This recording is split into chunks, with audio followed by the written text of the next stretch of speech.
week geleer, jy moet sê, wie is jy? Ek is Stoffies van Driewerks. Ons is dan so 'n paar jaar aan die gang, ons maak van hierdie polypropylene materiaal, maak ons sakkies van 5 liter af tot so 1000 liter, en verskillende vorms en so aan, vir bome, cannabis, enige ding, en dan het ons, Michelle is besig met ander voersakke vir die perde, vervoer en lucerne en sulke goed te maak.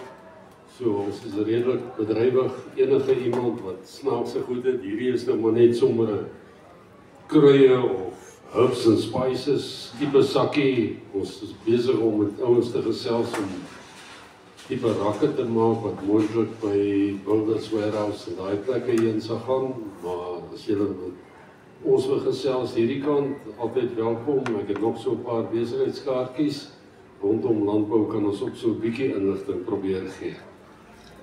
Baie dankie.